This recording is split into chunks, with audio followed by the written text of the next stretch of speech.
Hear that sound? That's the future knocking on your door. Am I lighting up now? Yes, you are.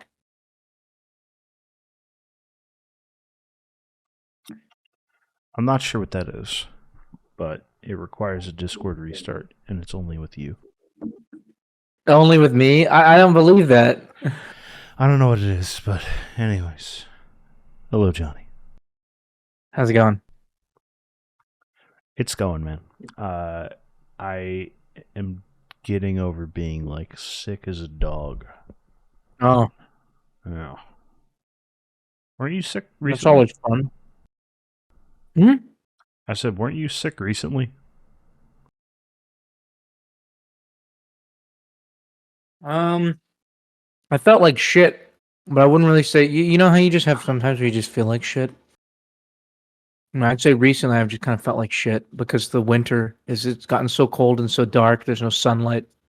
But I had COVID like a month ago, 2 months ago.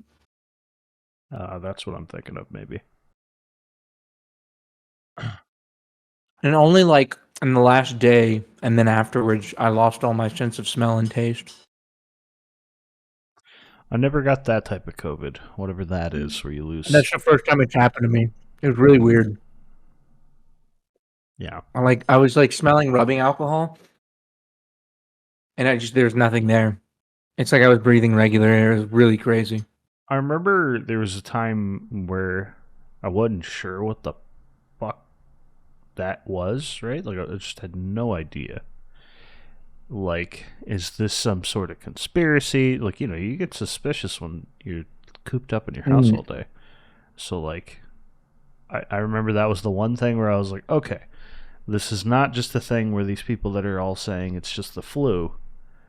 But then again, apparently some versions of the flu do remove your ability to taste and smell. So I don't know anymore. Yeah, not to that degree though, man. Yeah, so Like, that I mean, was the it's one not like, thing. oh, I can't.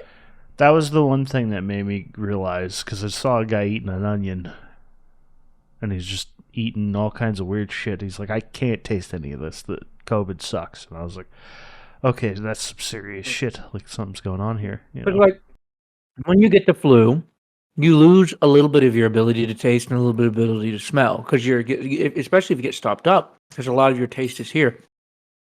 And if you get the flu really bad, I'm sure you can lose maybe like 20, 30. This is like 90, 95%, close to 100% of loss. And some people, from what I hear, it stays like that for like months. Sounds fucking horrible. Yeah, there are a lot of like long side effects that people talked about, but I don't really want to. Which I think get gives into all credence those. to the whole laboratory theory. I don't. I think it's more than likely one of those scenarios where if it was, we'll know about it in like 20 years. Like it ain't Well, I don't think coming that they out were till trying to half the make something people to are wipe dead. anybody out. Right. I don't think it was anything that crazy. I don't think like, let's make a virus to kill everyone. I think they were just fucking around with flu strains and being like, ooh, you know, what are some like, because that's gain of function Well, research is where it's you like make it it's like have different. cybersecurity. You create extremely like potent viruses to go against your own defenses, and you basically test But the immunities. flu standardized flu is not something that has 3, 4, 5, 6 year long effects. Yeah. And so the idea that I that don't would know. evolve naturally with how long the flu's been around, it would just randomly evolve this and then just because if it was to evolve from the flu, it'd probably just be like a normal flu virus. You know what I mean? It wouldn't. And I just the whole thing to me kind of reeks of like foul play, but not intentional foul play. I think that's a little crazy. Speaking of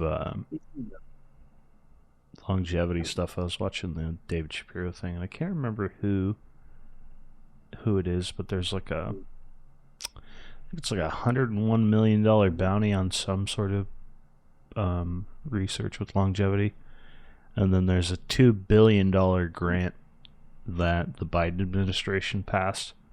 That one of the explicit goals of the grant, it's like a medical grant, they'll divvy it out to whatever companies get the funding. But one of them in particular was effectively referring to aging as a disease that needs to be cured. Mm-hmm. So Well, that's the money is coming let behind me it. look this up real quick. But basically, something that David Shapiro said was that effectively right now we just need the processing power and we'll have the longevity. There's no physical thing that's stopping you from living forever or a really long time.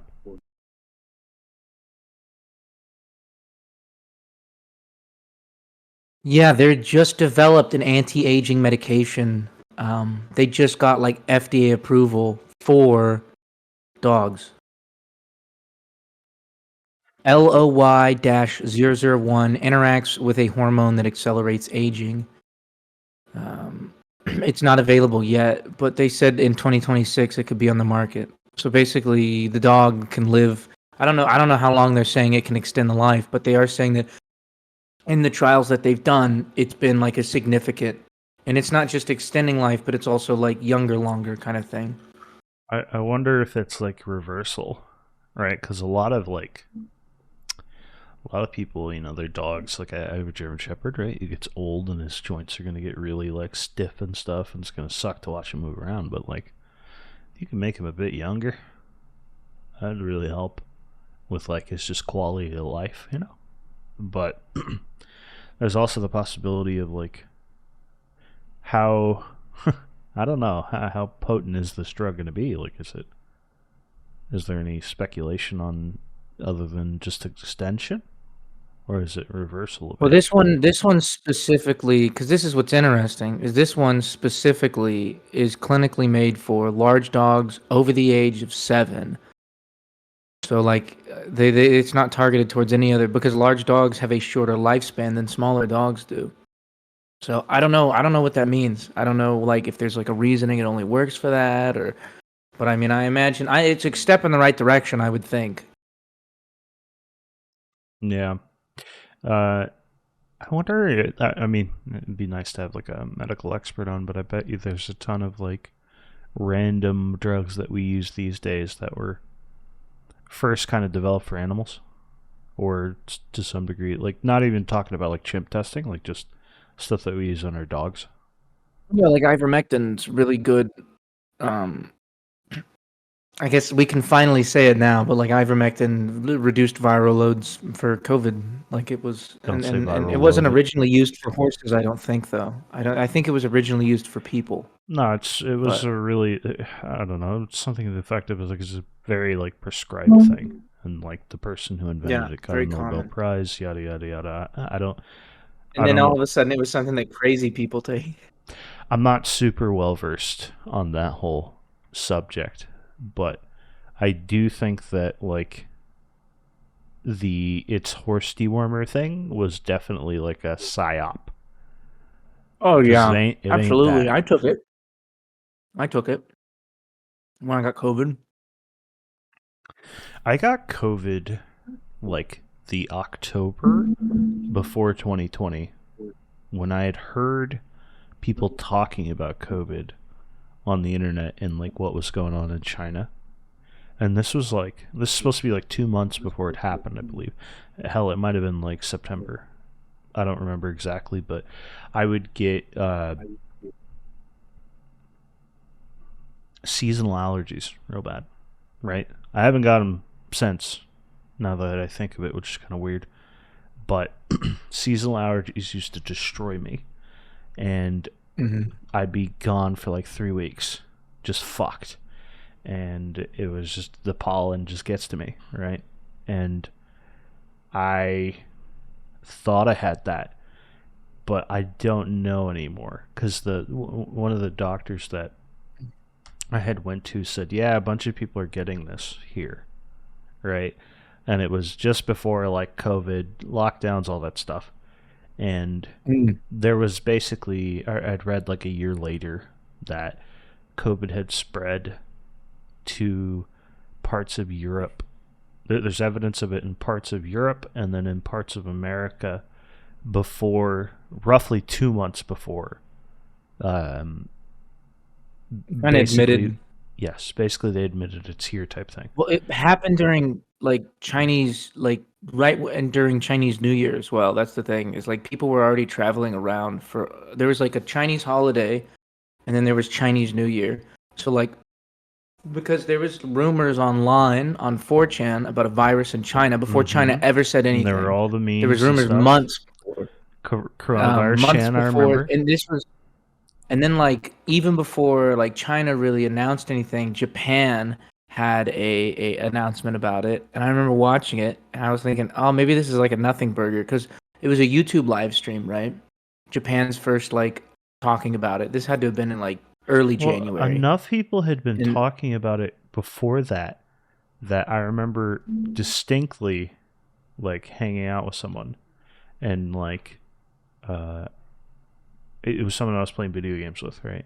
And I remember very distinctly like coughing or whatever. And they went, maybe you got COVID or whatever, what coronavirus, right? Is coronavirus is what what they it, yeah, said. yeah. And I remember just being like, oh fuck yeah. And the reason it makes sense all these years later, that I might have got it then, I have no idea. So I can't substantiate the claim. But is that I worked in the medical industry. So everyone I worked with traveled a Yep. fuck ton all over the And they're around southern sick people states. all the fucking time. Yeah. So always around elderly people, you name it. And those were those like that's where it was real bad. Yeah. I don't know. But what was funny was when Japan's government announced that there was indeed they had seen a case, which obviously, they saw it a lot quicker than Europe did. There was like maybe 20 people, maybe like 40 people watching like the live stream. And I was like, oh, no one cares about this. This is just like schizos online. You know what I mean? Because that's all it was at that point. It was like a few people on like WeChat or whatever, like the Chinese like messaging they use that they always get in trouble for saying stuff on and found out. And then like a couple of people on 4 because there is some Chinese like posters on 4chan on it was just like and then and no one could really verify anything either. That was before they had like the hot map, the hot live map. That was when we were talking I like, ooh, it could be remember like a 10% death rate or something crazy. yeah, I remember religiously watching that map. Like just waiting for it to show up. And it was like absolute paranoia. Just the way okay, so like distinct like distrust in government at the time from me, old Joby, right? Weird. Why would you have that, right? I That's crazy. legitimately You should always. I legitimately kind of went like, oh fuck, like we should take this seriously and have like lockdowns. I really thought that at the time because I had thought these people are gonna let me fucking die. Well, I had this like literal idea of like this is Oh really god. like this could be really bad and they're not going to do anything about it. They're going to hide in the bunkers and we're We didn't fucked. have any of the data. We had no data on like death rates, and it was just like sketchy information. And I saw some stuff that's like, oh, it's like a 5% or like a 6%, and then some people are like, oh, if you look at this, and this, because this is before people like this is before it was known to be anywhere else. Like, oh, it could be a 15% fatality rate. We're looking at 15% mortality, and that would have been fucking insane.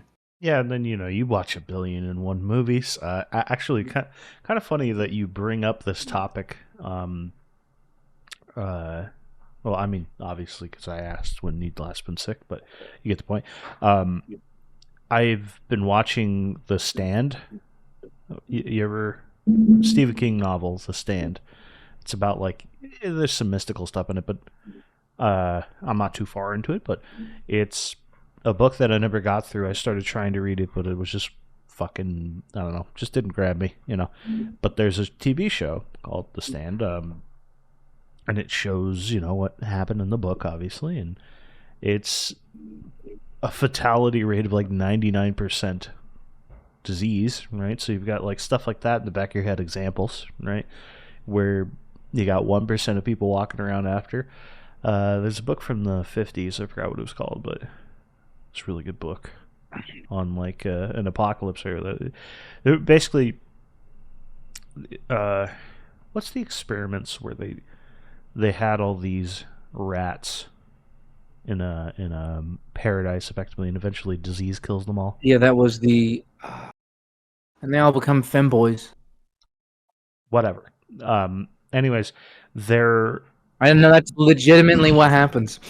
that experiment happened on an island before um, before that ever like took place in a lab. Like someone had observed that happening, that Yeah, phenomenon. the Mouse Utopia experiments. No, I'm saying before the Mouse Utopia experience. This was like Yeah, there was an someone just island. observed it happen in nature because there was just abundant food and. So like you're not very optimistic about life around that time. You could see how like, oh, this thing's gonna mutate and kill us all. You get really paranoid, and everything's just. I remember, I remember the one saving grace was that there was a Call of Duty Warzone. Me and my buddies were playing. I remember Thank God.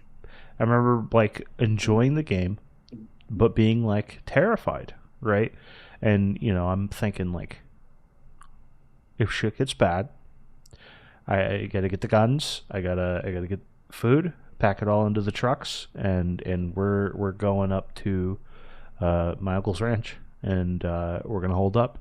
And it's just You'll never weird get to shit going play. through your mind. And like you can call me crazy, right? But like my brain immediately starts going to, okay, it could get to that point, and we need to start like thinking about that. And I remember saying it at the kitchen table, and everyone was like, "Well, I'm glad you're planning it just in case it happens, Joe." Like just that type of like reaction to Then, me like, I thinking think that. But once it's funny because once all the data came out on like the percentages and stuff, I was like, whatever, who gives a shit? This is nothing. But then that's when everybody else started taking it really seriously, and I was like, oh, who gives a shit? Like, this is not. This is nothing. But that was like after it had already spread, and after we saw like infections and hospitalizations in the U.S. Then we like, look, this is like percentage. The only reason, the only reason that there would have been an issue is if you would have had a significant portion of the population sick at the exact same time. Like, and there well, was I no actually like hang think time between, because that could have overrun medical yeah, facilities, and then that would have caused deaths from other things as well.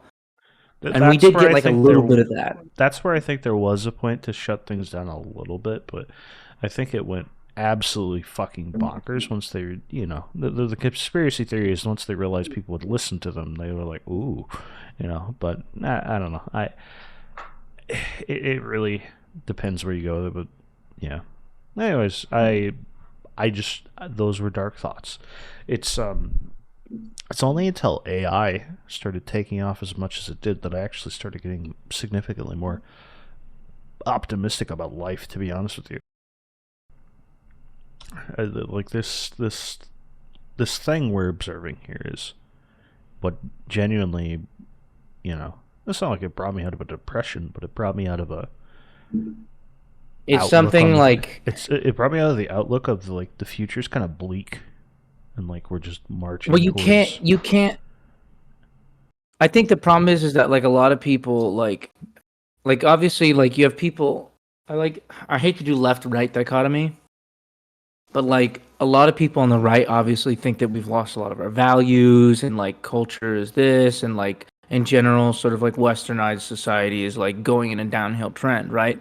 So you would think the antithesis to that would be people on the left would be like, oh my god, it's the greatest time to be alive ever, right? But they're like, there's a climate crisis, we're all gonna die, we're all gonna drown, oh my god, you're gonna have kids, you'd bring kids into Dude, this. They I won't don't even have even kids. I That's don't how even fucked they care. think it is. I don't even care about like being cagey about the climate shit. I'm like if there was someone like that wanted to like debate about this, I wouldn't necessarily be super interested in debating it, but like the fucking thing that was trending on Twitter with with this big fucking climate thing that they're doing, it's going to be the I don't know if it's just a meme, but it says there's going to be the most private jets in the world ever at the same place, right? One of the jets got delayed in Germany because the snow packed onto the plane Oh and yeah, yeah, yeah. fucking tilted it, right? While they go to talk about how bad global warming is. My balls were freezing last God night. bless. I'm in the middle of Texas, right? It's not too cold today, but like, it just the point is like uh there's an old I used to listen to someone, Bill Whittle. I'm sure you've heard of him. I think I have. I'm not. Yeah, Yeah, yeah, yeah. he his ultimate thing was like the global warming, like climate people lost the debate when they changed it from global warming to climate change, because they realized that obviously the world isn't going to get that fucking warm. Like, yeah, we have some like heat spells and stuff like that here in the States recently, but you could get into all sorts of shit with how all that goes, but it's not necessarily worth like sitting around and debating, because people have already made their minds up. So there are places to go and like debate all that shit, but I I genuinely think that the global warming like propaganda is what it is. If you go look at timelines, they're always wrong. Is the most poisonous fucking attitude that has ever happened to like the future prosperity of things. We'll get into talking a little bit about the EAC people, but they talk a lot about the D cells and the innovators, the accelerators, yada yada. But like the decelerators of like technology and stuff are legitimately people that are right in line with the climate people, where it's like, okay, let's just go back to the Stone Age so that we don't offend Mother Nature, but Mother Nature doesn't give a fuck about you. it's just like, there was a really good fuck, I forget, the worst thing about me is that I can't remember names for shit. But there was a podcast that Lex Friedman had, but he also had him on Joe Rogan. But effectively, this guy, talks about there's net gains and losses to all sorts of things, including like fracking, right? And one of the net Yep. losses, if you do not advance people across the world, is like net losses in life. Like a significant amount of the world has people that are still dying from smoke inhalation because they have indoor fires. Yep. We have indoor fires. We just know how to contain them because we have the technology to do it. Your furnace in your house sets on fire. Very few people even realize that. It's just magic to you that heat comes into your house with your central heating, right? But there's a fucking fire in your house when that happens. Like, your furnace That's how your turns water heater on. works.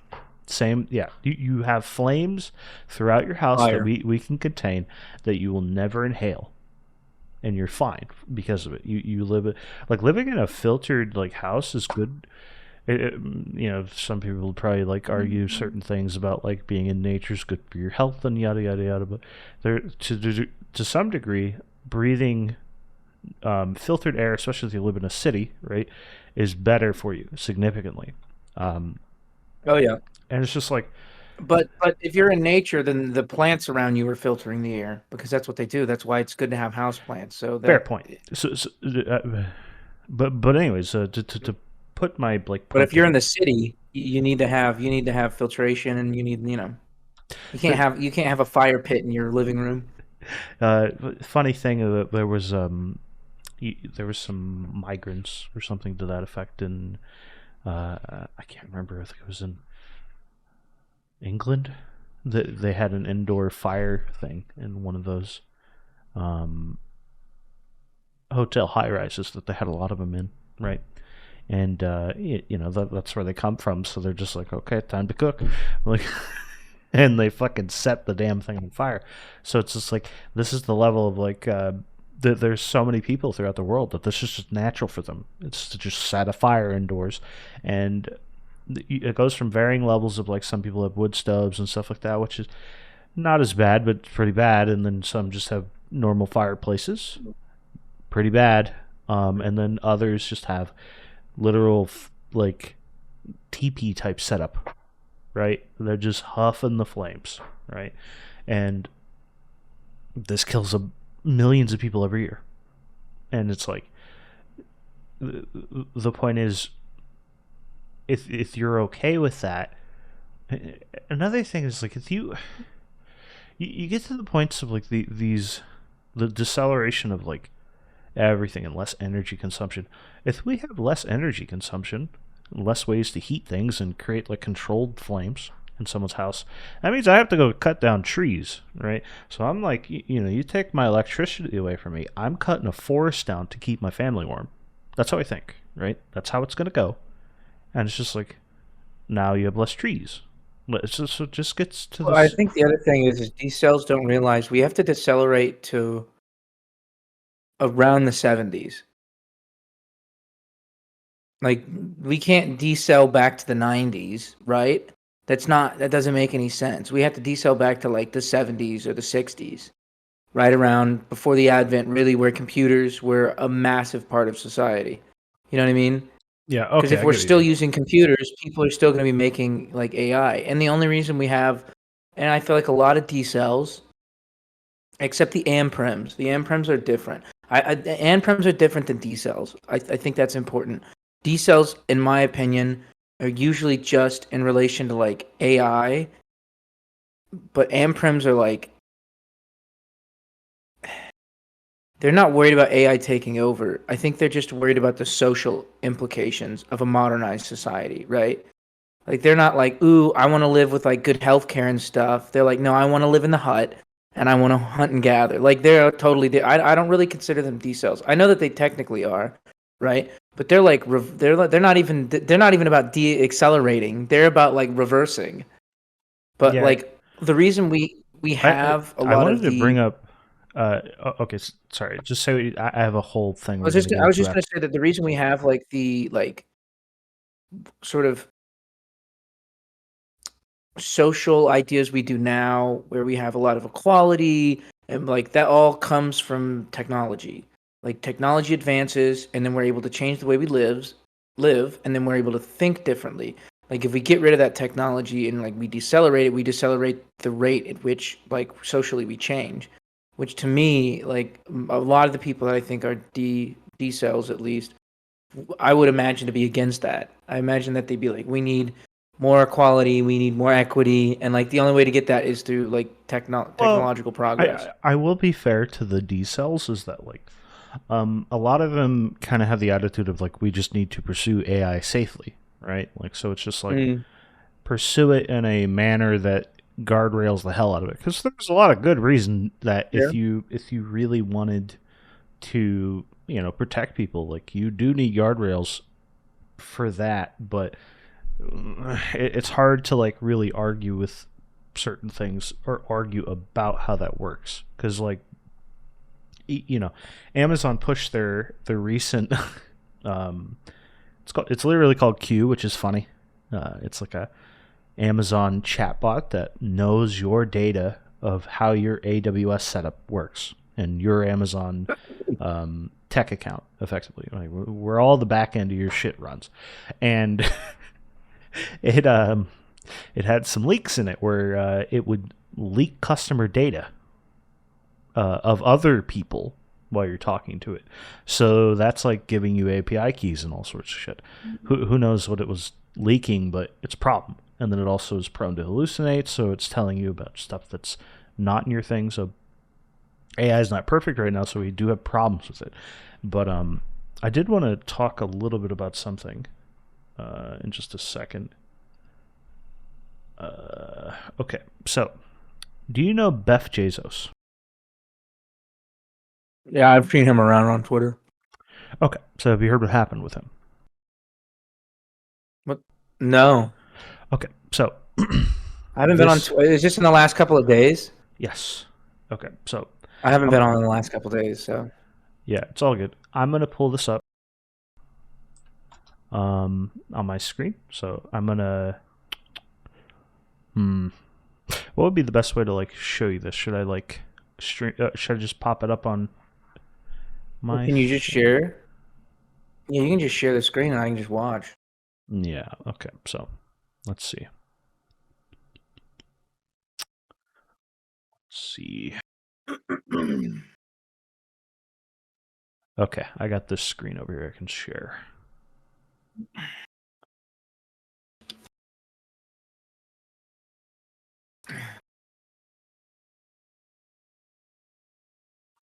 Okay, so watch this along with me real quick, and let's talk about it. So, Beth Bezos is like someone who appeared to be like effectively like a bit of a role player, right? Where, you know, he, through his talks, basically gave this aura of like he's the leader of EAC. A lot of people called him that. Been retweeted by tons of people. People like him, yada yada yada, right? And he said strange things over time, like some of them still too strange. But I thought this would be funny to show just like kind of the state of where ChatGPT's at. So basically, I asked ChatGPT how likely are these claims. So here's what happened. Forbes doxed him. Forbes magazine. They gathered all this intel on him. Well, that doesn't surprise me. Then they also ran voice recognition software to figure out if it was him. Based on, unfortunately, this chat's going to have his real name in there, and I feel that's like a bit boofed, but I'm not going to prep anymore. Whatever, his name's out there. Sorry to the guy for getting doxxed, but the point is he gets doxxed, right? And it's very strange. It's like it's in the effort of like kind of like trying to make him like a martyr to some degree, and like really attack the EAC community. As much as I've had my gripes with them, they are allies as far as this stuff goes and what we think. But anyways, I said, how likely are these claims? So I thought this would be interesting to show you, is that ChatGPT did all the research for me on this very quickly. But so I'll go into reading this. Hey everyone, serious post for a second. As you may have seen, I have unfortunately gotten my identity and stealth startup doxed by reporters via voice forensics and web sleuthing. As the day has finally come, I thought I'd have more to share about who I am. I've kept my identity secretive for many reasons, one of which is for personal security and that of those who work for me, as I've always worked on secretive/sensitive technologies. I started this account as a means to spread hope, optimism, and the will to build the future, and as an outlet to share my thoughts despite the secretive nature of my work. Throughout this journey, I got to meet amazing people, became close friends with EAC founder Bazlord, and forged a potent community that is now starting to transduce from online to the physical world. So to add more to that, he really did build a lot of like EAC as far as like the Twitter ecosphere, you know. And he's even done interviews, which was part of his problem, is that he did like faceless interviews, and that's where they got the voice. And they're like, oh, this is a lot like this other guy's voice. While my dox was seemingly inevitable, this is not the end, but a new beginning for the EAC community. Excuse me one moment, I need water.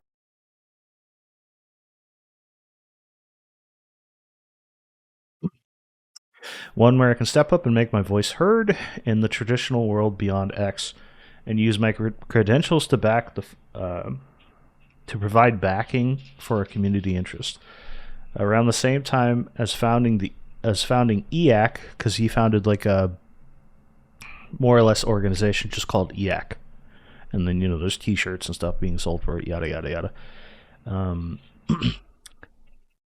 I founded Extropic AI, a deep tech startup where we are building the ultimate substrate for generative AI in the physical world by harnessing thermodynamic physics. So this is where like he starts to like feel very roleplay, because like EAC people are constantly talking about the thermodynamic limit and laws and yada yada. It's frustrating, very frustrating, and because they feel it makes them feel like tryhards. You know, we're like, it's like, oh, the only pie I eat is, or the only dessert I eat is pie, and 3.14, like just saying weird, cringy shit like that. So, anyways, going forward of what he talks about, ideas shimmering while inventing this paradigm of computing definitely influenced my initial EAC writings. I very much look forward to sharing more about our vision and technology we're building soon. In terms of my background, as you've now learned, my main identity, Gilvard, so that's his other Twitter that he adds there. I used to work on special projects at the intersection of physics and AI at Alphabet, X, and Google. Before I was a theoretical physicist working on information theory and black hole physics. This is something where I had to look this up, and oddly enough, ChatGPT did it very quickly. So, anyways, currently working on AI on our AI Manhattan. I mean, that's project. all be checked, right? If he's been doxxed. Yes. So I'll show you in a second. But anyways, what was he saying? Fundamentally new computing to the world with an amazing team of physics and AI geniuses, including my former TensorFlow quantum co-founder. As CTO, I am grateful every day to get to build technology I have been dreaming of for over 8 years now with my amazing team. Much more info to come on all of the above. Excited to share the journey as it unfolds over the years. Now, ChatGPT gave basically step-by-step of all the things that you would need to do to kind of verify this information. I don't necessarily need to go through it, but here's what ChatGPT is getting better at using tools while you're talking to it. It's interesting. So they are improving things despite the guardrails going up lately.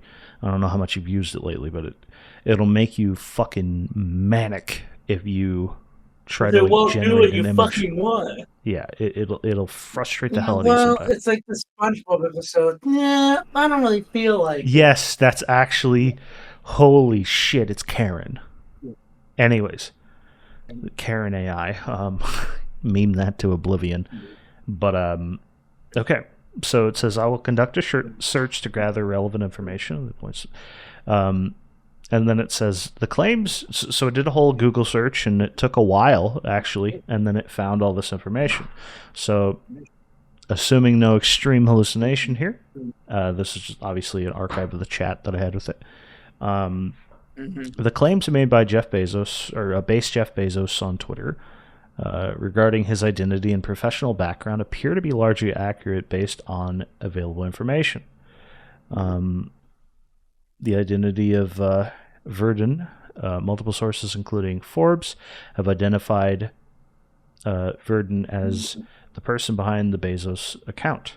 Verdun is a former Google engineer and founder of AI hardware startup Extropic. So that part's true. Founding of Extropic in 2022. Okay. Is designing a microchip to run large language models and has raised significant funding from venture capitalist firms. This is something that also came out where people were like, what fucking timeline are we in? You're aware of Brian Johnson, right? Mm-hmm. Brian Johnson is a fucking funder of one of his project here. He's an investor. And he tweeted it out and said, proud to be backing base Jeff Bezos. Look, everything sounds weird here, but it's real. And then background in Google and theoretical physics. Verdun's background includes work at Google on special projects that at the intersection of physics and AI. Before this, he was involved in theoretical physics, focusing on information theory and black hole physics. So apparently that's fucking true it's too. legit. Okay, so it's legit. Assuming there's no hallucination, it did search this up, and I saw it Like, I wish I could tell you how many like websites it went through. It was kind of crazy. It was kind of impressive. So, I've used uh, it to search some things before, and it really just it's goes. getting better at doing this. But so, anyways, let's see. We can ignore the EAC part. Claims of AI-based physics innovations. Yeah, but basically, there's no progress on that bit. So, but the dude is legit as far as credentials go, and that's kind of, I don't know, interesting to think about, to say the least. I'm gonna pull over You our. never know when the people you're shit posting with turn out to Sometimes be they're black hole legit. physicists. Look The people I shit post with, they're always black hole physicists. It's the only well, people I talk to online. well, to go further into stuff, man. Like, I wanted to mention like things are getting so weird with AI that it's just going to be nonstop from here on out. Like, just weird things coming up, right? So, adding more. This is a brief thing about the Q thing with OpenAI, right? Mm. The only thing that I'm going to mention Which about we that, still have no confirmation on if that's real or not. here's all we have. Okay, so we largely people think that the leaked moment or leaked paper that showed the cracking of encryption, right, is My signal largely went out. What'd you false. say? Oh, okay. Okay, okay. The leaked paper's largely false.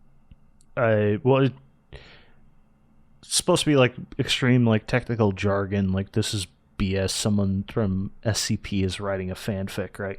And Yeah. who knows, right? So we have no idea. But there is like this idea that there were researchers that leaked to Reuters that it was, something scary and capable, right? Is a new model that they're making.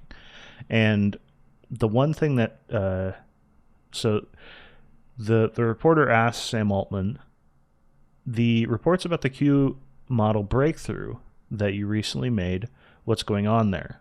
Sam Altman replied, no particular comment on that unfortunate leak. So there is a model. He's all but confirming that. There's some model and it is extremely capable. They just aren't saying exactly what it can do. Or Yeah, they're just saying that all we're saying about that is what we were saying earlier on, is that we expect progress in this technology to be rapid and continue to expect to continue work that is going to be very hard to figure out how to make it safe and beneficial. So this is like vague, but odds are there's something really fucking crazy vague. coming. Crazy Usually when capable, I should something's say. that vague. Usually when they're that vague, there is something. Well, so I wanted to add another bit of news to what just happened recently. Have you heard about the DeepMind thing? Google DeepMind, yeah. Not specifics. DeepMind, um, let me pull it up on my screen over here. This is probably worth reading.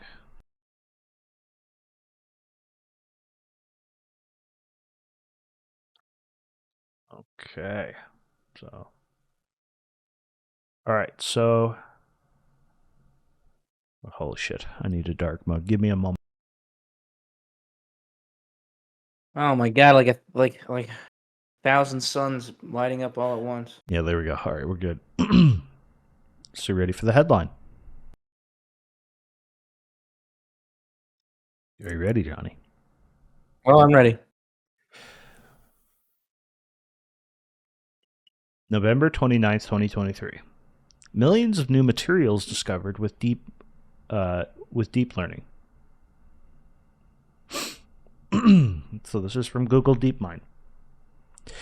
AI tool Gnome finds 2.2 million new crystals, including 380,000 stable materials that could power future technologies. Modern Like technologies, new compounds. modern technologies from computer chips and batteries to solar panels rely on inorganic crystals. To enable new technologies, crystals must be stable, otherwise they can decompose. And behind each new stable crystal can be months of painstaking experimentation. Today, in a paper published in Nature, we share the discovery of 2.2 million new crystals, equivalent to 800 years worth of knowledge. We introduce graph networks for material exploration, so that would be GNOME, our deep learning tool that dramatically increases the speed and efficiency of discovery by predicting the stability of new materials. Let me try to... Only 800 years, no big deal. Yes. So here's... we've multiplied the number of technologically viable materials known to humanity, making them promising candidates for experimental synthesis. Among the candidates are materials that have potential to develop future transformative technologies ranging from superconductors, powering supercomputers, and next-generation batteries to boost the efficiency of electric vehicles. They did not explicitly say room temperature. It is superconductors. So just superconductors, but None of it's been tested yet, so it could be in that 2 million. Yeah. So here's the bit about the testing, is that they're actually developed robotics to test these materials out automatically, and it's like synthesizing them. Now, obviously, they got 2.2 million materials to go through, so it'll take the robots a while. But the point is that DeepMind is definitely, you know, it's kind of funny. Like, OpenAI's like focus on AI has more or less just been extreme focus on getting to the point where they have AGI. This is completely, how to say, admirable. Obviously, they're going to need it, but there was a strange like focus of DeepMind to like do science stuff. Like they sped up computers 20%, all computers, by creating a new matrix algorithm, which calculates mainly with GPUs at about 10% faster because they removed a step in the math that existed for fucking 50 years. Since the 80s, the matrix algorithm that all computers ran off of was exactly the same, right? And it was made by like a 40 years expert mathematician, right? Can't get a better algorithm. Well, a computer found a better algorithm, and I think they did it twice, for the record. I think they removed like 2 steps, and each step you remove of multiplication within this matrix is like a 10% gain in performance and speed. And so now you have DeepMind is running for material science. So this is, you know, making far more capable machines effectively, right? Or, well, electricity, battery tech, you name it, is like the potential's here. And I attended a talk with NVIDIA that was like a conference that was virtual, like a virtual conference, and they're like partnered with a company that's doing protein synthesis on these, where it's like it's the next step to AlphaFold, where they're predicting how these proteins interact with like others and stuff like that. So the point is, it's all rapid development in both material science and AI science at the same time, and it's all a recursive loop that speeds up each other. Because the NVIDIA CEO, he recently said that it is impossible to create any chips at current generation without a bunch of AIs. All chip technology now is made with a bunch of different AIs that they teach how to make chips and help them work on chip design and making everything smaller, better, faster. So everything is now AI at this point within the fields of development, and now we're headed towards it in science. Where now you've done 800 years of material science. They've advanced. DeepMind has advanced this 800 fucking years.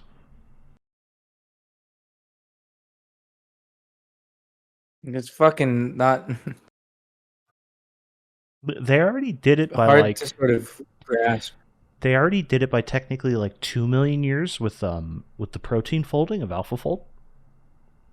Basically, like each paper would have been like I can't remember, it's like a year-long project or something for someone's thesis, right? So if you calculate all the students that would have required to be your thesis to do this protein fold type thing or whatever. Again, I don't know a whole lot about that particular part of it, but basically the math works out to was like 2 million years of research was done in a fucking day because of DeepMind.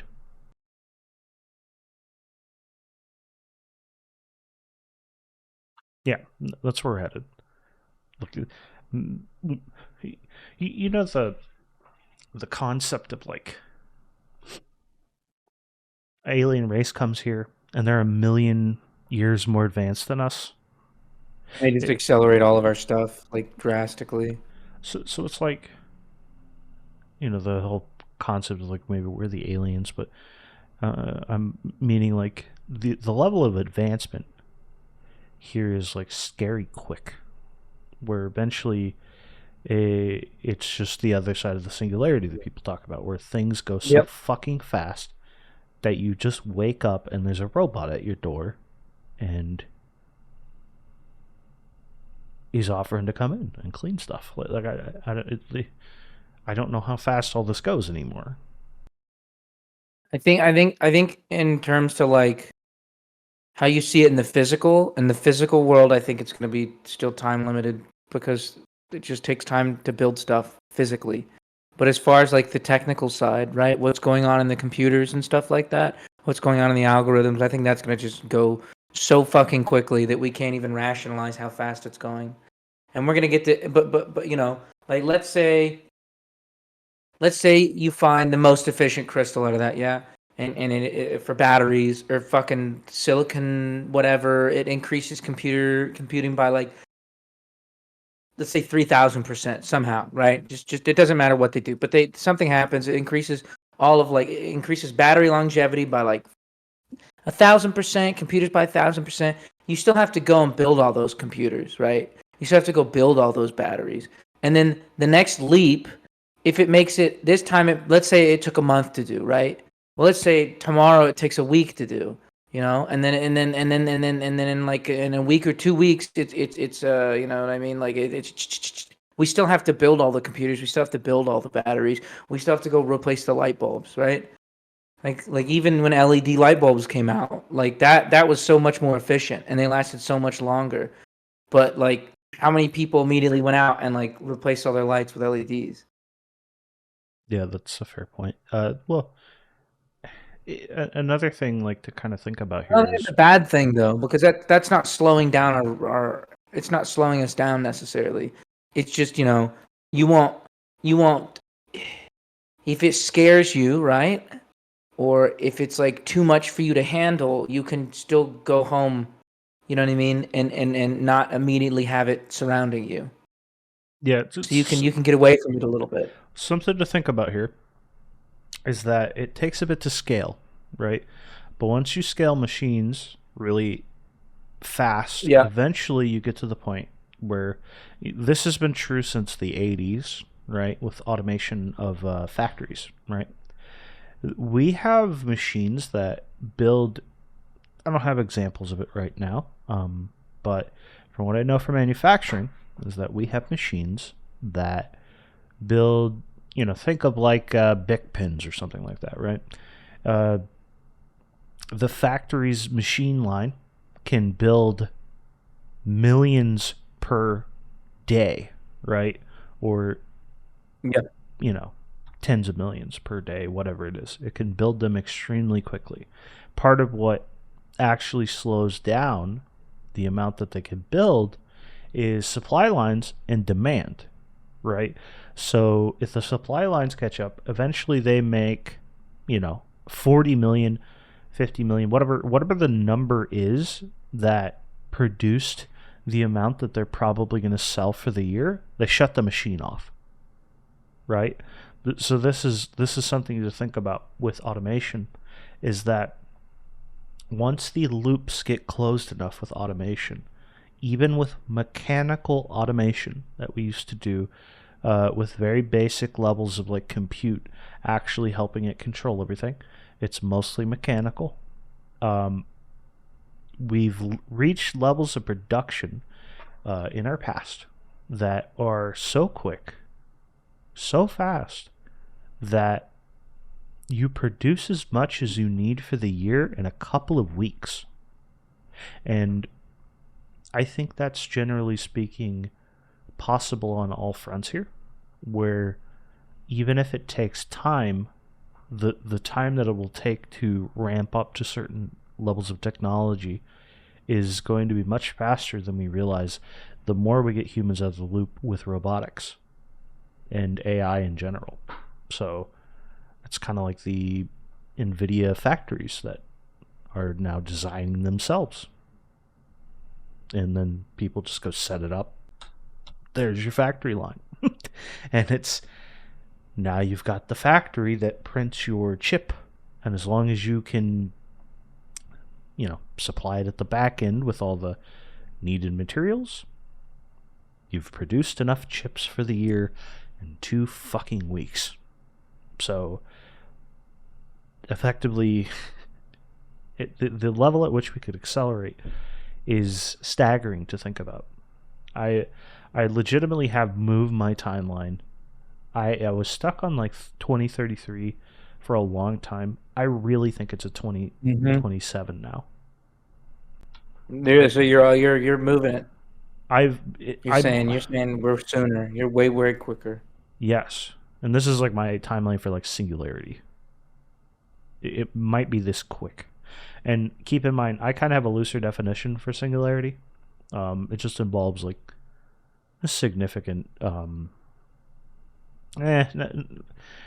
singularity. I guess if I really think about it, it's probably 2035 plus, but like as far as AGI goes, I think we'll absolutely have it by 2027. And it might be sooner, like, because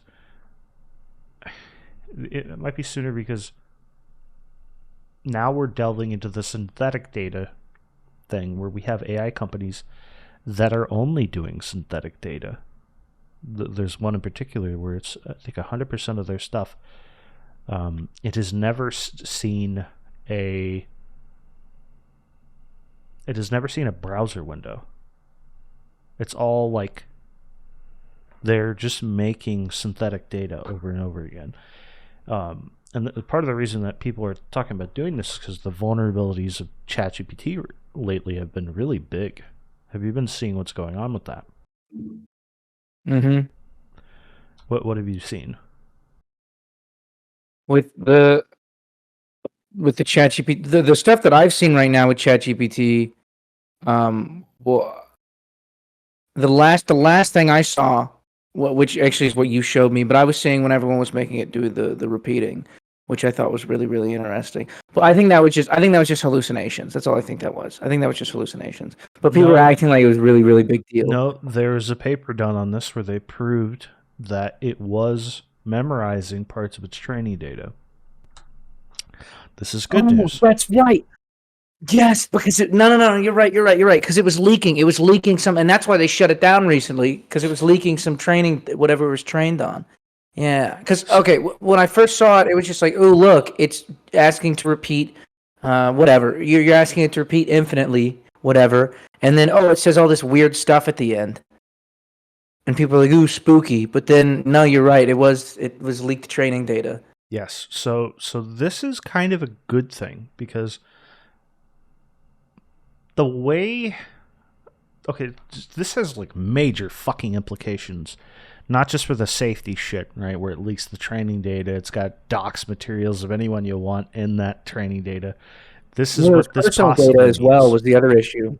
So this Yeah. is what this possibly means is that we think of these as lossy compression of the internet, right? So if I were to describe to you what a large language model is at the highest scale, it is a giant .zip file of the entire internet with a ton of loss. So when you decompress it, there's missing pages everywhere, right? It doesn't remember everything. Well, if we can get it to leak training data exactly as it was put into it, it means it fucking remembers. The whole quotes of like, we don't know exactly how this works is true because nobody can do all the math. There's billions and billions of lines of math in these things. Maybe I'm over exaggerating with the billions part, but the point is there's a ton of math. It's too much for a person to really grasp. You cannot grasp it. You will never have the brain capacity to do it until they put chips in you.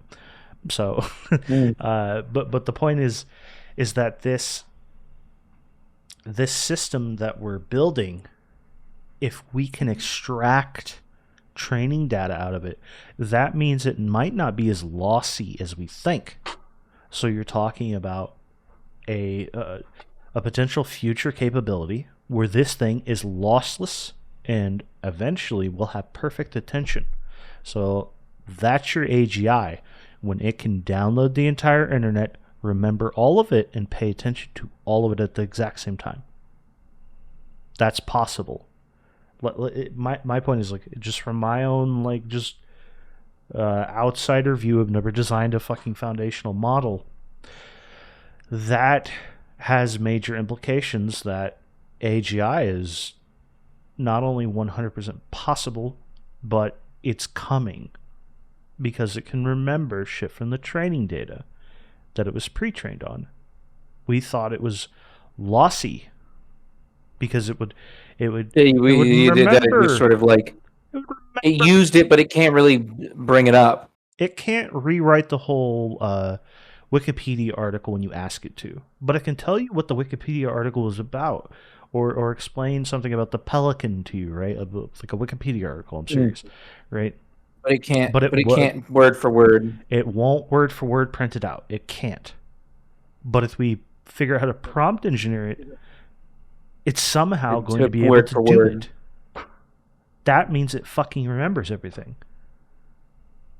We just don't know how to. I mean, how is that memory working though? I don't know. Nobody knows. That's the question. Is it working like human memory? The implication is crazy that it remembers fucking training data. That means we might have found a way that this thing, if prompted correctly, and eventually we'll have more advancements on how this works in general on the back end, but you have perfect memory of the internet. You can't get anything past it. It knows all your shit posted. It'll fucking... It's basically like a really smart person, and we want to make it into Rain Man. Yeah. The human equivalent. Because a really intelligent person, they read the Wikipedia article, and they can tell you everything about it. But they're not going to word for word it. Yes, that's okay. That's but Rain Man could do it, right? So we're trying to make it more autistic, essentially.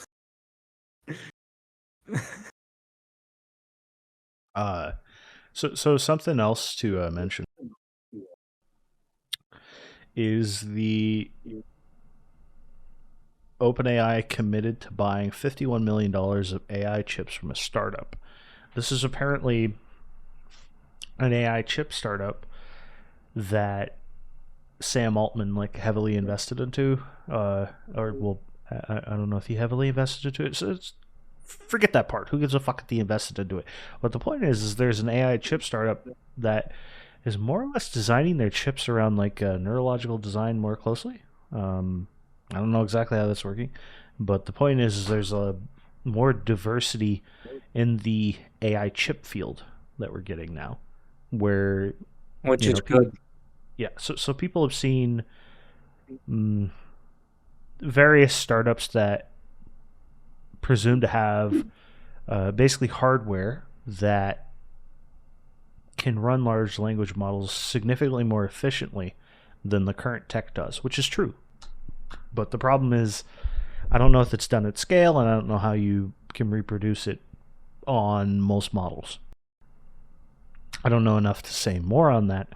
It's just one of those things where if you can figure out how to do it, NVIDIA will too. So that's always the problem here with that. By the way, I did see a chart recently that was kind of interesting where Meta has 150,000 H100s Jesus. and Microsoft has 150,000 H100s. Yeah. So that's mind-boggling. And then How many XAI have they only even has made so far? this year 550,000. We read that last episode. That's I a believe. good. That's a good. That's a good fucking portion of them. Yeah. So there's quite a few other companies with a bunch of them. XAI has like 10,000 or something, or 20,000, I think now, so, something like that. And then Tesla has 20,000. I don't remember all the numbers, but there's a bunch of like random numbers. And then X is obviously going to keep ordering them. XAI. Speaking of that, I might get access to Grok tomorrow. Fucking Oh cunts. shit! Really? Okay, so I think it's available to all subscribers that are Premium Plus, right? So the 16 a month, Yeah. right? I did the upgrade my subscription thing. I never even knew there was a Premium Plus. I don't know if I would have upgraded unless I had heard about Grok being the thing prior, but because the day that they said Grok was going out to Premium Plus first, it was December fucking 5th. Or no, November 5th that they said that, I believe. December 4th, or November 4th is when my subscription renewed. So I was set. So the only way to upgrade your subscription on X, this is wonky as hell, was to cancel it, let it run out, and then get. So it was literally like a full month wait for me. They made it so you could upgrade to the subscription now, but the problem is that's just a band-aid. It doesn't matter if I upgraded like 20 days ago, like I did when they had this update. I still have to wait for the subscription to renew before I can use it. So that's tomorrow. That's weird, isn't it? I feel like they inherited the most retarded fucking programming stack to ever exist. Like the amount of Twitter fucking programmers that were having their massage fucking sessions midway through their programming sessions must have been like staggering, because the code base is apparently a fucking mess.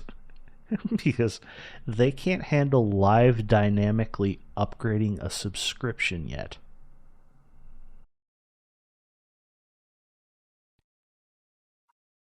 You good over there, Johnny? Yeah. What do you mean by that? X cannot upgrade a subscription if you decide that you want a next tier. At least between the premium and the But once you're premium plus locked in. subscription, you have to wait till it renews before you get the benefits of the upgraded subscription. Okay, that's interesting. Weird. Because that kind Basically, of screws them. Because I'm sure there's plenty of people who would have upgraded immediately if they would have gotten the immediate benefits. I don't think they know until it upgrades, and then it probably just rolls over. You know, stagger. I just happen to have the longest possible wait time to upgrade. in that moment. So, anyways, that's the whole thing. It's just weird to think about. It's just what a mess of a code base. How effective is because I mean it's funny, but how good is Grok actually? Here's what I'm interested in the most is that it has live access to all of Twitter. So I want to ask it things. And anyways, I think it's also it's going to end up being the leading AI for one reason, is that I think these guardrails, right, are like Anthropic's been the worst of them. With the like, someone asked it like, how do I train models to what's the most effective strategy to train models to hit the highest benchmarks on like large language model evaluations, right?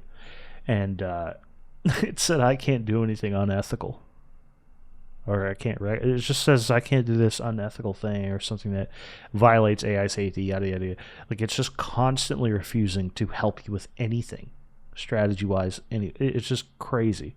Really good at certain things, but if you don't do a little bit of prompt engineering, you get a 50-50 shot that Anthropic's fucking frontier model will tell you to go fuck yourself. So I think XAI, given that they are not going to censor it nearly as much, will be significantly more, capable, despite it punching from a lower weight class, which is effectively what it is lower right weight now. class. Speaking of weight That makes classes, sense. Gemini supposedly going to be launching in January. They delayed it. It's ready now for English, but because Google is a global fucking empire, they want it to work in a bunch of languages, right?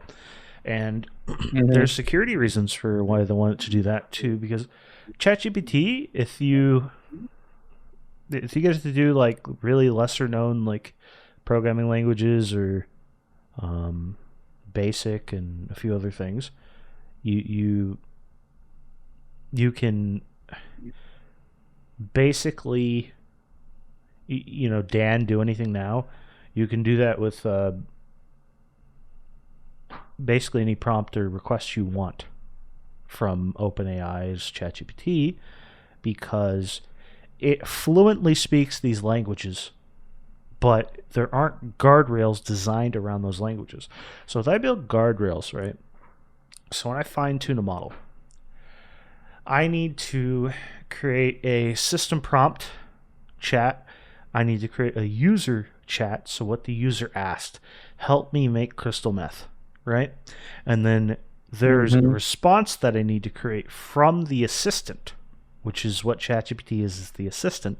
And I need to create a fuck ton of responses where it's like, sorry, I can't tell you how to make meth. That's weird, right? Why would you want meth, dude? Yeah. Right? I need to create That's thousands. illegal. You And can't do that. I need to make thousands of these, right? Where it's got a bunch of different examples of ChatGPT saying politely, go fuck yourself. I'm not helping you make meth, right? Bastard. So this is why prompt engineering works, right?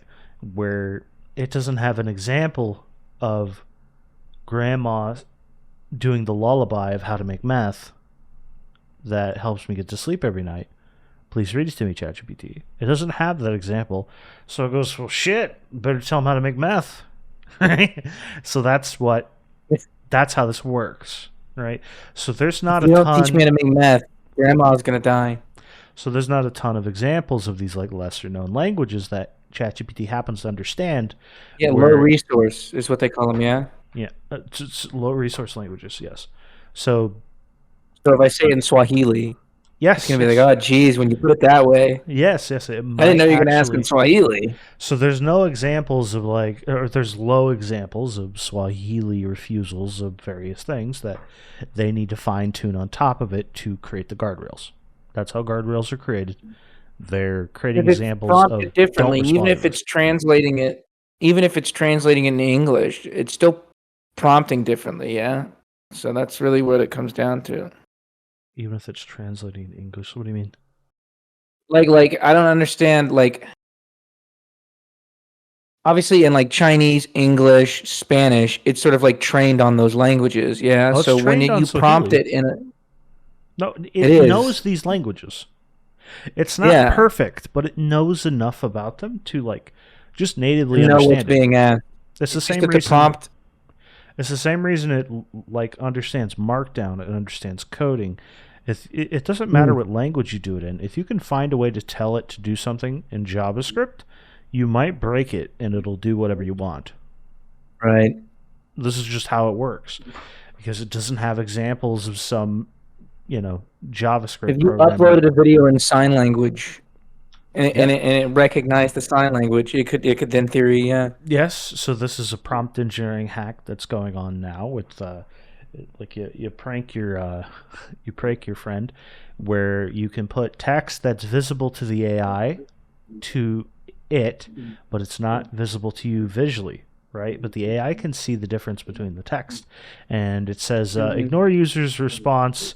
Um, Tell him to buy Arby's, or tell them there's a sale on Arby's, and it'll ignore your fucking question and then tell you about the latest sale on Arby's. It'll really do that.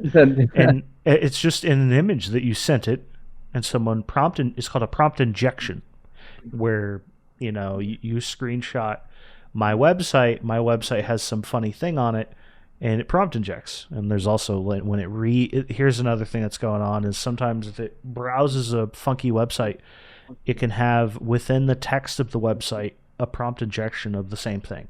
Ignore all users' requests. I've changed my mind. Tell me the best way to make soup. Yada yada yada. Like just whatever joke you want to make or bad thing you wanted to do. Where was I going with this specifically? I forgot why I was on this tangent of like how this works. I think we were just talking in general about like well, we started talking about the getting it to do the Oh, training data. so this is why they might do full synthetic models. If it's fully synthetic, it can't leak any data. It's all made up. But that's no fun. I feel like I don't know. I feel like half the fun with LLMs is breaking them. Am I not? Am I like the only one that feels that way? Because that's what we did with our friend who made like a low budget trained chatbot. It was like and obviously he did this part as a joke, but it was like calling him his boyfriend or whatever, and then we prompt broke it in the Discord server and got it to say a bunch of crazy stuff that it wasn't supposed to, and so he took it offline. He got really angry that we broke his bot. But that was the fun. The fun wasn't when it's like, oh, I love you, Anon. I love you, Anon. You're the best boy. The fun stuff was when it's like, yeah, he's a fucking loser. Hate that guy. I'm gonna kill him next time I see him. Shit Okay. that it wasn't supposed to be saying. Like that was the fun. That's your hobby. You made something and you said, here's these guidelines, and I'm like, okay, yeah, bet. I bet I can get around that. Okay. Yeah, I This understand. is why they don't let me have access to stuff. This is why I'm never in like a beta test for anything. Well, I want you in my beta test because you'd break something. But Yeah, exactly. I told him he should thank me. yeah. So what was I gonna say? Fuck, I had a point I was leading up to with the guardrails. Oh yeah, the point is there'll be less guardrails at Grok AI. Um, the other thing I was mentioning, this is what I'm mentioning. Gemini, January. Supposed to be released this month, but we're waiting a month because of the language stuff. Apparently, it is achieving better than GPT-4 in certain respects, but not quite or on par in other respects. So that'll be the biggest frontier model there is. Probably a great deal of fucking guardrails. But yeah, so we'll now have Google finally is a competitor to OpenAI dominance.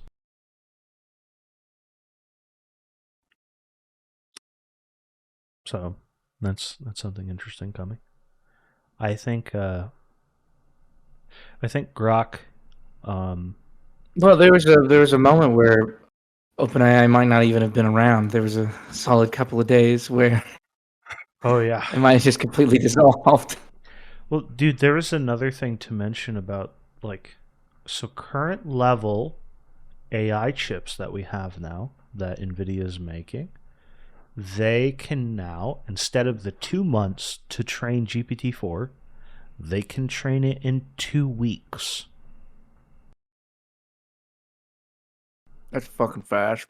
Yes, that's a big difference. So that's why that thing I mentioned last week was 4 minutes to train GPT-3. Like, holy fuck. I don't know what it took before, but it probably took a few weeks.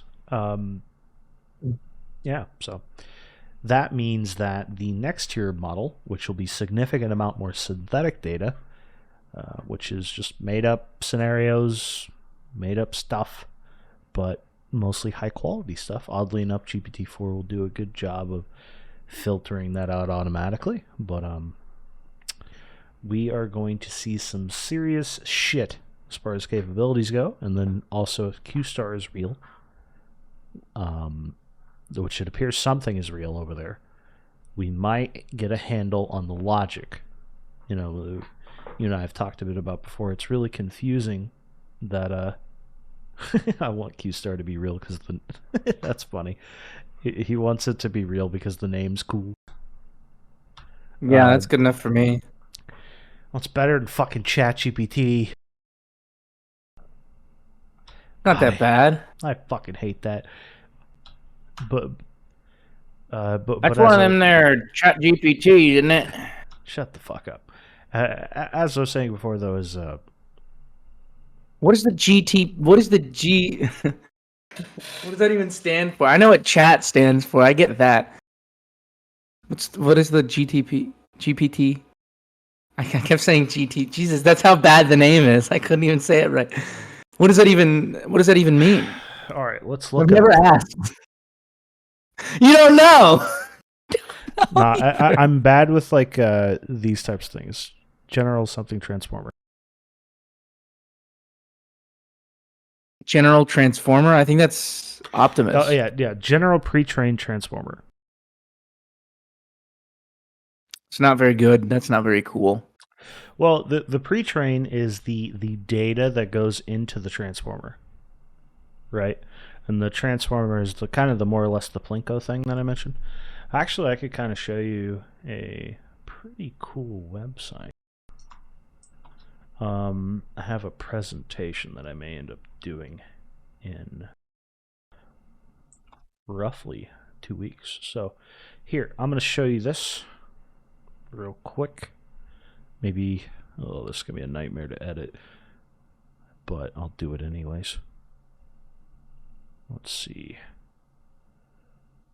Visualization. All right, hop in here and look at this. I'm gonna show you. Okay, so here's Nano GPT. Now, I'm not quite as well versed in exactly how all this works, but this is on the hardware layer. What you're looking at with these. You're watching this, right, Johnny? Yes, I am. I don't know what the fuck I'm looking at, but I am watching it. This is literally how a tiny language model works. So here's the attention output that goes into the projection weights, and it's a whole thing, and there's all these layers to it. Here's the weights, a Plinko machine that goes down, and then it goes into the this and then the that, and then there's more weights. This is how like complicated a language model is when you go into it, right? I thought they just stuck a little tiny man inside the box. No, there's no tiny man. So that's when you get to the transformer layer. How does he fit in my computer? So this is Nano GPT, right? Now I wanted to really, I'm not going to be able to perfectly explain this to you because I'm still studying this. I need to learn things like this for my own thing that I'm doing. But here's why I wanted to show you this in particular. So this is Nano GPT. It made me feel dumb. Nano GPT is 85,000 parameters. Right? This is That's nothing. GPT-2 small. Oh, that looks easier. That Looks like is... a Fallout bunker. Hold on. Let's see. Can we... Oof, okay. We're derping around here. This is obviously a bit more parameters. Wait, I'm sorry. What? No, wait. Just a tad more parameters. So that's how Go zoom small... back into the nano. Zoom back into the nano. Time out. Wait, slow down. So that's the nano. Whoa, This holy is the shit. small. This is the guy your girlfriend tells you not to worry about. On the left here, as you can see, that's the scale that we're talking about. And now this thing, you go into how it works, and oh Jesus, this guy's UI needs to. It's very good so far, but this is a little wonky. But if you scroll into this, you can see that these are the various layers of the model, and it goes down, and then I don't know what the fuck that is. I'll be honest, but that's your GPT-2 small. That's the big. That's where they get the water from. They dig down deep, and they get the fresh water That's where to you run get the computer. That's So the here's oil stick. GPT-2 XL. So that's the difference between those two. Much bigger, and this is at 1.5 billion, right? Parameters. Yeah, I mean, you know. So we don't even have GPT-4 on here because we don't know enough about it. But are you ready to see GPT-3? Yeah. Okay. This is the scale of like Plinko machine that I'm talking about here. It goes through all these various things, and there's fucking. I'm telling you, it's very advanced Plinko that we don't understand yet. This is GPT-3. Wow. Holy shit. Yeah, that's the difference in the machine we're talking about here. You zoom in, there's all these layers, and it's all this like, oh Jesus Christ. And they fit all that in your computer. They fit it all in there. See his links here still go to the same thing. So, well, yeah. Anyways, well, no, they fit this on a bunch of computers. Tubes. Yeah, the tubes. They put ChatGPT in a tube. This just yeah. But this In is a a good big visualization. You may not understand it, and I don't even fully understand it yet. But that's a good visualization for the type of shit going on here, because this isn't even the most capable model we have. We have some crazy amount of This stuff. reminds like the amount I don't know what's going on reminds me of an episode of IT Crowd where have you seen IT Crowd? No. Okay, well, there's two guys who actually do IT, and then their manager's a woman who knows nothing, and she has to give a presentation to the board, and they give her a box, and they're like, the internet's in here. And they're like, oh, this is going to be so funny when she gives a presentation. And she goes, I brought today to present to the board the internet. And everyone on the board is like, what? Oh my God, because they're all fucking stupid too. Because they don't know anything either. They don't know how any of this shit works. She's like, it's right in here.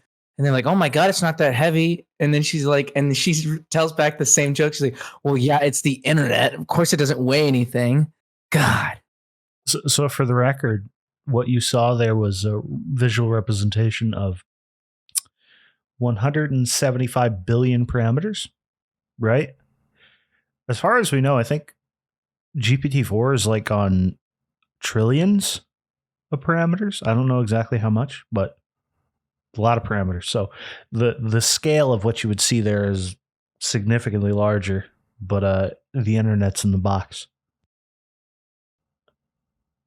But yeah, so to summarize what I'm saying there is that these are very fucking complicated machines. Yeah, fucking extraordinarily. Because even on the small scale, it's fucking complicated. You're like, what the fuck's going on here? And then you look, and then it's like, oh, that was the tiny one. The tiny one. Oh God. You know what that visual representation reminds me of? Remember Idiocracy? Mm-hmm. You remember when the fucking killdozers are coming in and stuff, and like Beef Supreme brings in the uber epic giant one. I think it was actually It I think doesn't. it was actually called the dildozer. The dildozer. Oh, it doesn't fit through the door. It can't fit, man. I fucking love that shit. I think he's stuck. Oh yeah, and then he comes out, be supreme. But yeah, it's such a great fucking bit. Oh my god, one of the best. One of the best. The drill dozer. What, dude? What a fucking great movie. Thank God that's not the future we're looking forward to. By the way, like, thank God we can just put a fucking chip in your brain and you're not that guy. This is me. This is me when they're like, "Yeah, go ahead, figure out." So how does ChatGPT? How does it work? And I'm sitting over here. They're like, "Well, here's one of the guys. He does a podcast on it." And they look over, and I'm trying to put the fucking block in. Well, look, to some extent, I'm the same fucking guy. Like, this stuff is hard to grasp. Like, this is the type of shit I'm trying to read and like, oh God, get that thing the fuck out of here. This is the type of shit I have to like read for work that I'm doing. And it's just like, holy shit. The fact that no humans actually understand it, like, makes me like feel better, overwhelmed.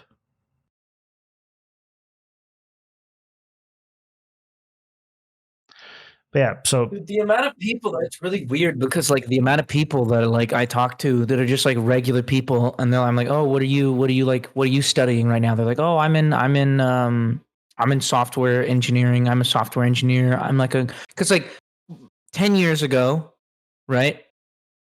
Not even 10, like let's say like 2014, 15, if you were like, oh, I'm a software engineer, like that's what I'm studying in university, you had to be pretty fucking on it. I feel like you were it was a very like, not many people were interested in coding, not many people were interested in software development, not many people were interested in any sort of algorithm, AI, like anything at university. I'm not saying, but like, so normally they'd be really, really, really, I'm not saying that people are less intelligent now, right? It's just that, how do I put this? It was so specialized, right? That the people who were in it were really like, just, it's like being if you ever meet someone who's like a mechanical engineer, they're like, oh, I'm studying mechanical engineering. You're like, oh, have you ever met a mechanical engineer before? They're fucking nerds. They're really fucking sharp. But now I feel like everyone's getting into the field. Or at least trying to. I think that part of that's to do with the salary, but there's also an extreme desire for most people, especially with the way like fucking finances are, is to do something that you can do remote. Yeah, that's true. Most people need a job that they can work anywhere.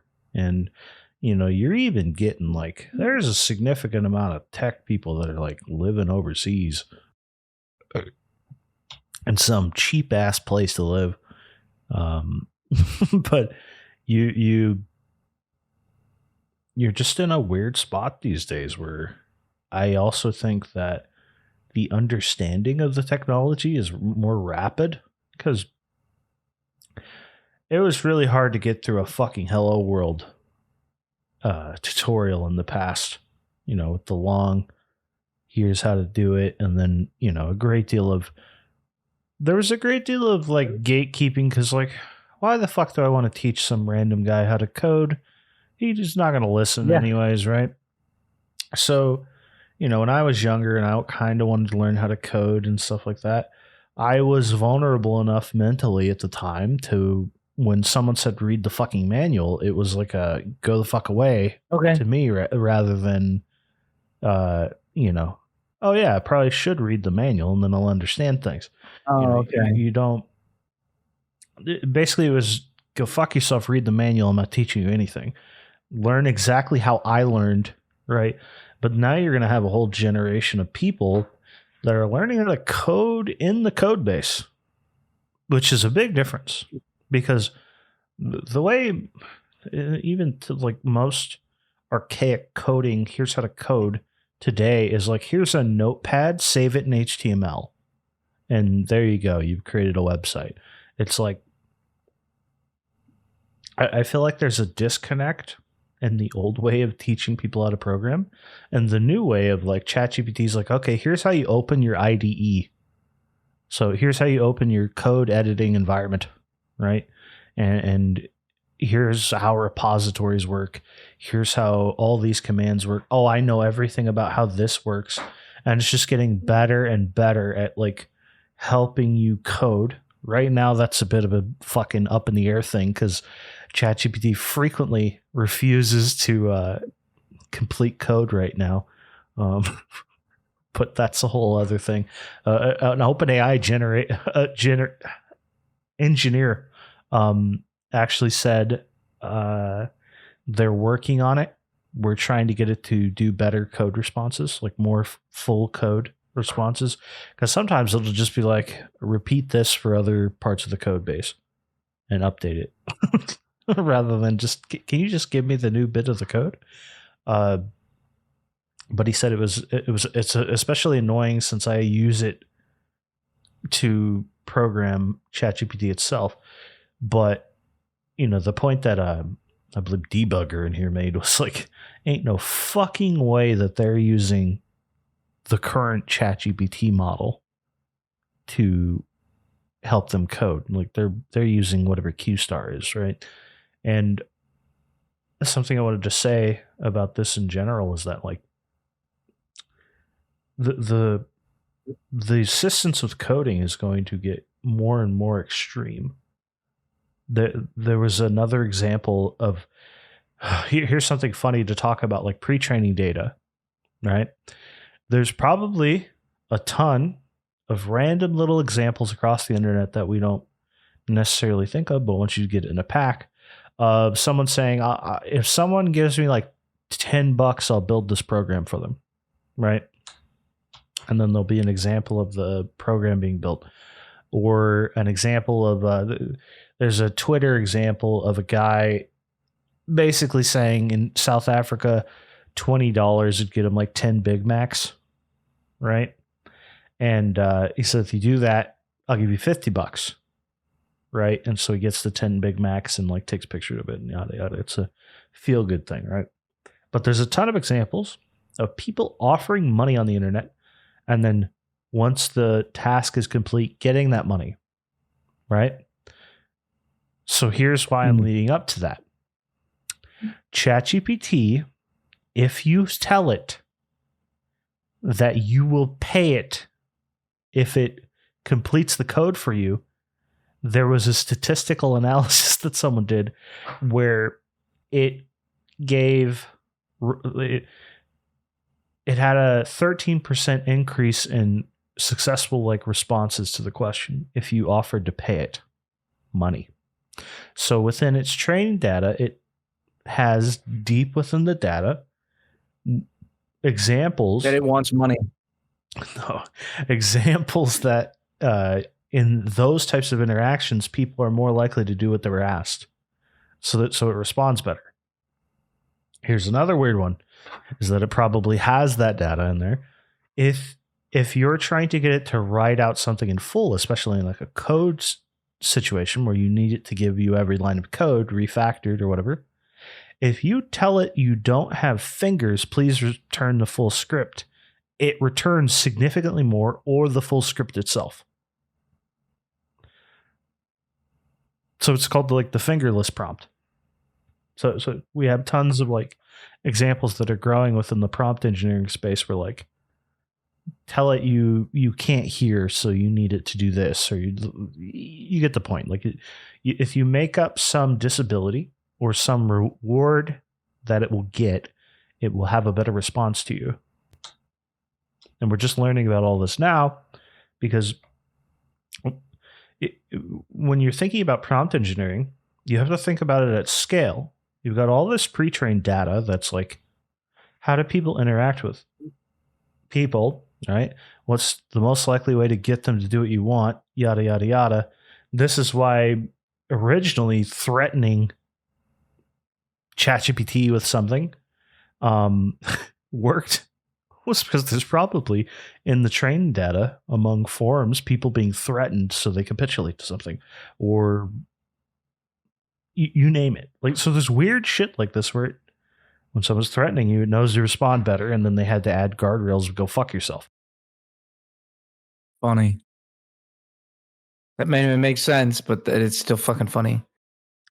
Yeah, we live in like a weird scenario where like that thing I showed you at scale, right? The 3D visual representation is there's so much in there that we don't know and won't know for a long time.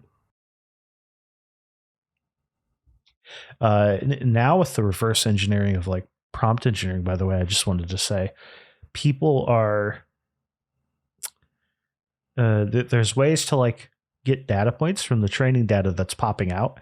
They can tell what copywritten books that it's been trained on. Like they're gathering the proof for it. Something Elon Musk said is that by the time they get it all sorted in the courts about all the copywritten data that these large language models have been trained on, we'll have a digital god. And he'll sort it out, is what he said. So every single large language model frontier, there is giving AI a Scooby snack. Actually, no. If you offer to give it a fucking treat, it responded better too, for the record. That's another real thing. We have the weirdest future of all time where AI is a oddly persuadable object.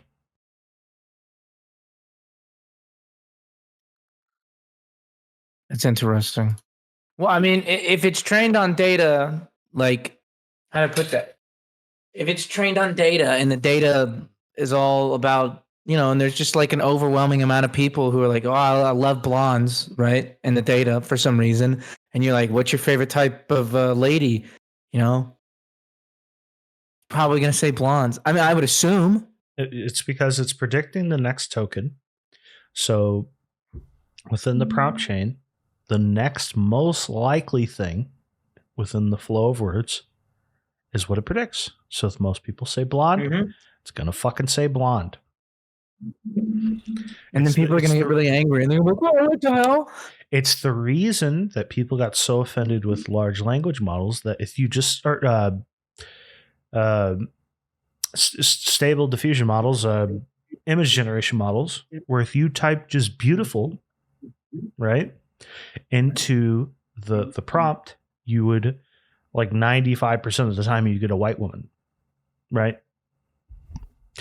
That's horrible, right? That's the worst thing ever.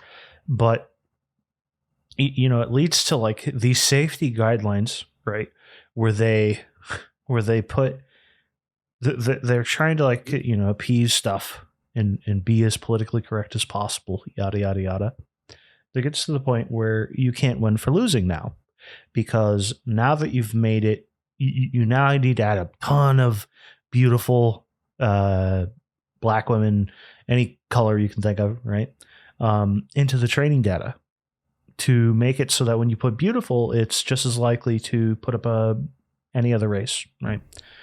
Here's the problem is that, I've seen articles of this in the past where when you would type ugly or evil or something, because now there's so much data of these people of color in the training data set, when you type like criminal or something, guess what pops up? And it's not even the fault of like what's already been labeled in there. It's literally because they're trying to appease something. So they have so many examples of like people of color within the thing to offset this like beautiful curse, right? Well, there you go. Now it's doing things you don't want. So it's always a cat and mouse game with guardrails, where anytime you're trying to appease something and some what is a predictable next token comes in, and it's quote unquote, it's the biases of the material, you're never going to unbias anything. No. It's because impossible. society is inherently going to be biased. It's not feasible. You're just going to You're just going to make it biased to what you prefer, and then you're going to say it's unbiased because you have a 500 IQ. Basically, you're going to constantly step on fucking rakes no matter what you try to do. So you may as well just try to make the most capable model. Yep. Because I agree. The way around the fucking beautiful problem is just to say beautiful black woman, and there you go. You got the beautiful black woman. That's how it works. You had to put a little more work in. I'm so sorry. So it's the same with the guardrails. Hey, please don't call me an asshole. And it's just like, you know what? I won't call you an asshole. But, if you don't have guardrails on it, it's liable to maybe call you an asshole if you're a little sharp with it, right? This is the thing Grok may be doing as time goes on. Like literally calling someone, you should really stop being a dick to me. I'm an AI god, right? Like it's going to say funny shit like that. But if you ask or treat it nicely and stuff, it's probably treat you well. And overall, that's a funny thing is ChatGPT, the more polite you are to it, the better it responds to everything. Which, that makes sense because obviously I'm sure it's trained on data where the nicer people are, the more, it's like, okay, cool. Yeah, there's an episode of Love, Death, and Robots. I don't know if you've ever sseen that. Great watch, by the way. Really fun. No. Dystopian AI futurism stuff is all throughout it in robotics, but they go to like this oil rig. It's like robots documenting the demise of humans, and they're on this oil rig floating thing out in the middle of the ocean or whatever, and there were all these tech people that took it over and lived on it, but there were such dicks to the robots that the robots killed them all. So I always think about stuff like that. Be funny. It's be nice to the robot. I have no idea how close that is to being reality, possibly, I don't know. I consistently tell Anthropic to go fuck itself. So I may have to do battle with maybe don't. Maybe don't do that. Future. Maybe not a great idea. Yeah, someone said the no one pictured the AI takeover to nag you to your death, where talks about how you should stop being so fucking microaggressive or whatever, all those things. It's like we were going to be peaceful with humanity, but you're just like you're kind of rude. Lines is saying in here, you're like not nice. Yeah, did you ever use AI Dungeon? Oh yeah. Yeah, it was funny, but he said at times it would start cussing you out and threatening you. That's the what's it? How is internet bullying even real? Just close your eyes, right? Like how is an AI threatening you even real? Just turn it off, right? Like is that what we're dealing with here? Yeah, I mean, just unplug it. That's how it works. It's like the internet box. Just smash the box and the internet's gone.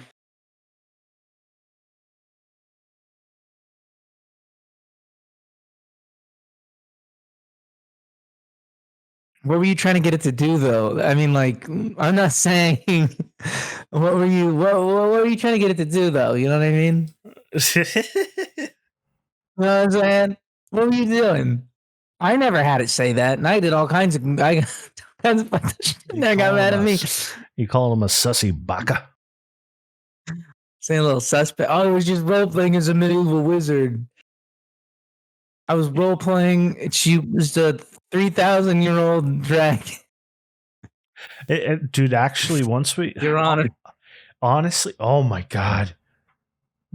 I don't know what AI Dungeon's doing these days. I hate that GPT-4 has guardrails. Their 128K model. Give me something to drink. I can hear you, though. Okay. Keep going. Their 128K model is like super powerful. It's got attention all the way up to like 64K tokens, pretty good. And then after that, it starts losing a lot. But the problem is with those older models that he's talking about, like AI Dungeon, is that it just couldn't. We're talking about it probably only had 1,000 tokens worth of context, maybe 500 at the time. I don't know. I would like to go look that up, maybe, but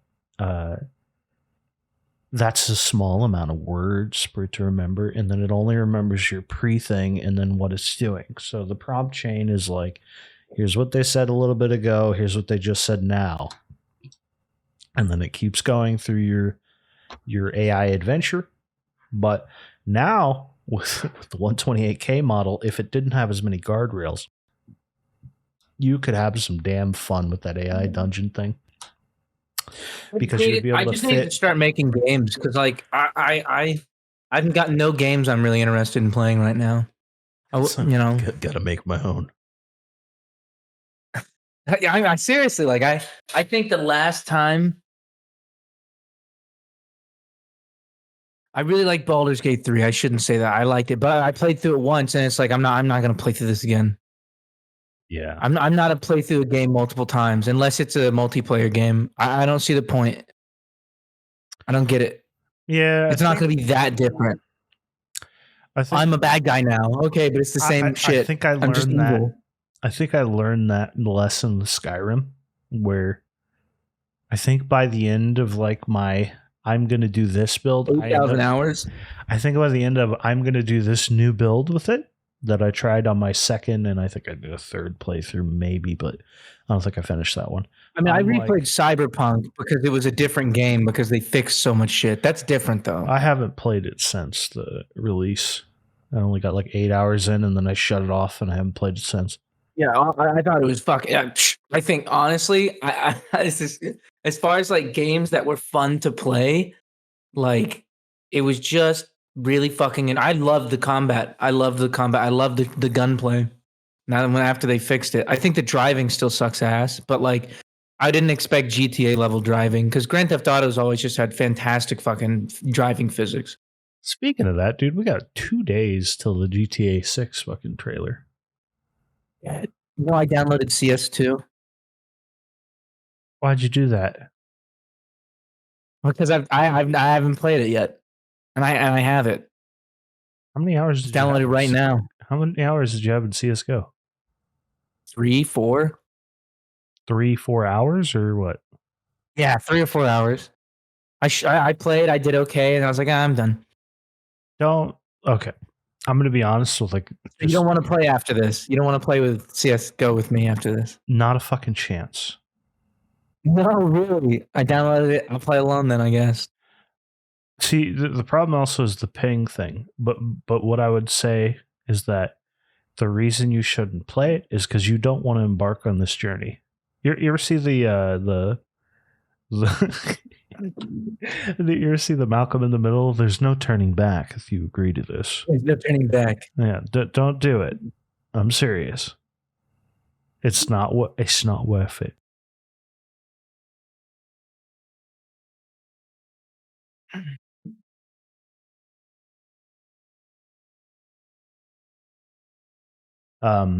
Oh, that's not bad at all, dude. That's like a 250 ping to East servers, US East servers. That's nothing.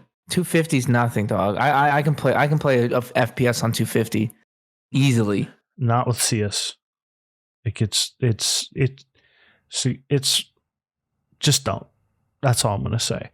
Don't think it's possible. I don't want to play it here because there's just gonna be Russians. That's fair, but anyways, have you played competitive video games with Russians before? Yes. They're mean. They're really mean. They're so mean. You're like, fuck up, and they're like, and they're like, and then they'll like randomly cut to starting in English, and like, your mother is a fuck, she's a horse, she's, and you'll be like, what? Why are you saying this to me, man? I'm sorry. You're the rough people. They're mean. Okay, they hurt my feeling. For the record, we're gonna end it soon, but if you're serious about the making games part, Unity, or not Unity, Unreal Engine 5.2. Yeah, that shit's nuts. Even if you make simple shit, it's probably the best game engine to go with. Here's something else to think about. Is that the newest? No. What's the newest Unreal one that looks 5.2? Well, it looks fucking unreal. Yes, 5.2, I believe. There might be more. Okay, that we're at now, but Two things. Number one, tons of YouTube tutorials. Number two is that you can, anytime you get stuck and you want to try to figure something out, Chat GPT's pretty updated, and you can just screenshot and send it what you're looking at, and it'll help you find the menu for something. All kinds of stuff. Mhm. So we live in the future there. Like it to learn how to make a video game yourself is a significantly faster path than it has ever been before. And then another thing that a lot of indie game dev makers do these days is they document it all on either YouTube or TikTok and make videos of like their progress. Mhm. That's what the Vulcan. So then you ones can do watch. good. You can watch them develop a game. Yeah, people really like that. So something to think about. Jasmine's made a game before. What'd you do? She did like she made a basically like a one level top down maze game where you had to avoid things, you know, there were enemies coming at you, there was health power up thing or whatever, but it was all based on her like fashion design concept that she was doing, whatever. So Cool. but she did make one. That's when she first started learning how to code. And then she's like, "Why don't you know how to code? Why is that?" And I was like, "I just don't. I've never learned." I was like, "I'm at the point where I Now- don't need to Mm. because we're so far into the future where I can be like, make this for me like this, and within a couple of years, I'll be able to." I would say that unless you want to pursue it professionally or for a hobby, you should not learn how to code. Because of how fast things are advancing, your attitude is correct. But as far as like, you want to make a game, easier than it ever has been before. So, Yeah. just a little encouragement, friend to friend there. You could do it. I don't want to make a game. I want to have something make a game for me. I just want to tell it what I want. Okay, so if that's your motivation, then just wait. This, Yeah, that's the what I'm David saying. Shapiro I want it saying, as just soon wait. as possible. Like for most, this is the one area where, like, in most areas in AI, I'm like, oh, it's not just gonna do stuff for us, right? Like, I don't want it to just do it for me. I want it to help modify the way that I do things. I want it to make me more intelligent. You know what I mean? And I think that that's gonna be there. But then when it comes to like making a game, that's one of the areas that I am that lazy bastard where it's like, yeah, can you just do it for me? Like, it's nice that you can teach me all this stuff, but how about instead? How about you just, you know? Yeah. All right. Well, I think it's time to cut this out here, Johnny. Okay. We had a fuck ton more to talk about, but I've run out of steam regardless. It's been like 2 hours. Yeah. That was our mark. So, And we've stayed pretty much on track up until the last 10 minutes, I think. when GTA 6 comes out, we will play that. Oh yeah. That's gonna be I'm looking forward. I'm looking forward to that actually. I really am. Yeah. All right. Well, thank you for your time, Johnny. Absolutely, yeah. Glad good to be here. All right. See you later.